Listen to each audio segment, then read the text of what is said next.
Bismillahirrahmanirrahim. Assalamualaikum warahmatullahi wabarakatuh. Baik, kita akan sedikit sharing ya buat sahabat terkait pengenalan e-commerce. Ini dasarnya dulu aja. Jadi di sini e-commerce ini sebenarnya sangat luas ya.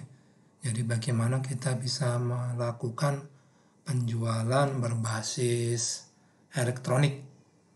Jadi tidak hanya berhenti di sebenarnya penjualannya saja, tapi dari awal kita melakukan database yang baik, kita penjualan sampai pengiriman ke customer, kemudian bagaimana sistem pembayaran, sampai bagaimana nanti kita evaluasi, kemudian nanti kita target kembali buat penjualan kita.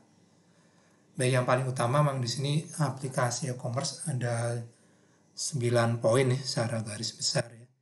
Yaitu bagaimana kita bisa tawarkan pertama lewat media sosial, kemudian nanti kita punya website atau kita punya landing page, kemudian 3 adalah dokumen sama database kita, ini untuk mencatat penjualan atau yang simpel pakai Excel ya. Kemudian sistem keuangan, bagaimana kita melakukan pendataan uang keluar atau masuk, kemudian informasi pengiriman dan pemesanan. Jadi kalau kita full pakai e-commerce, memang nanti kita perlu data bagaimana kita mencatat pemesanan yang masuk di kita, kemudian bagaimana metode buat pengiriman, kemudian informasi dari customer, ini terkait feedback ya, bagaimana kualitas barang atau jasa yang diterima, sistem pembayaran, ini jika kita udah go internasional baru kita nanti review kembali. Kemudian online shopping, ini ada website atau kita pakai landing page, ini yang perlu kita buat. Kemudian bagaimana online banking buat sistem pembayaran. Baik, saat ini di masa pandemi ini memang sangat dimudahkan kita buat review menjual lewat media sosial, karena sosial media ini yang paling banyak digunakan ya, kira-kira 150 juta pengguna sosial media di Indonesia dan 130 juta adalah pengguna sosial media pada handphone. Inilah pasar kita yang luas yang perlu kita sasar. Ini contoh tren ya yang saat ini berlaku buat penjualan, yaitu pertama lewat medsos. Ini yang tadi ya sangat efektif karena pasarnya banyak di sana. Dari medsos nanti kita arahkan ke landing page. Landing page ini berisi informasi terkait penjualan, baru nanti ada link ke CS kita. Ini contoh ya, kita akan lihat bagaimana contohnya. Ini yang praktek aja, ini yang sudah pernah kita buat. Bisa ini adalah sosial media kita, Digital Indonesia. Dia ini jualan termometer non kontak. Di sini adalah format di Facebook Ads.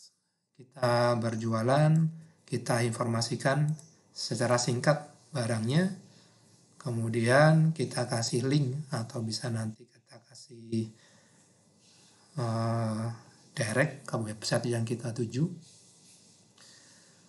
Link tadi akan menuju kepada website. Nah, di sini ada informasi lebih terkait produk yang kita jual, terkait juga nanti informasi detail terkait service yang kita berikan, terkait juga nanti pertanyaan ya, garansi, kemudian endingnya adalah link. Link di sini adalah bisa mengacu ke CS kita. Misalnya ini ya, salam sukses, saya mau pesan termometer. Nah, ini biasanya orang Indonesia sangat suka pakai WhatsApp karena di sini ada interaksi, ada juga di sini kita bisa tanya lebih detail terkait produk.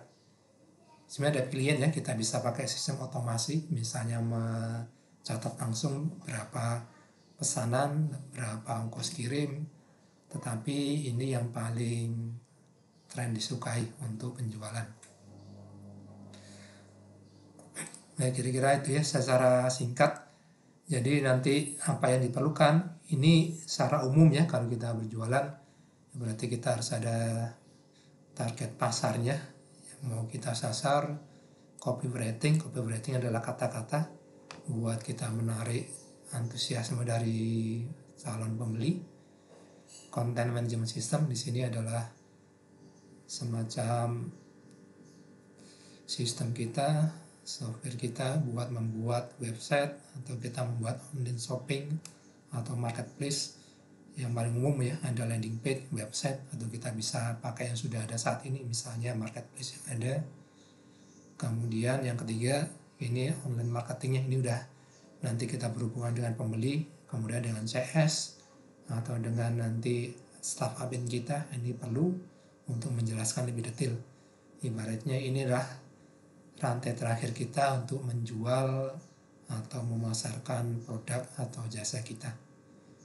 Demikian ya, nanti bisa diinfo lebih detail kira-kira apa yang diperlukan.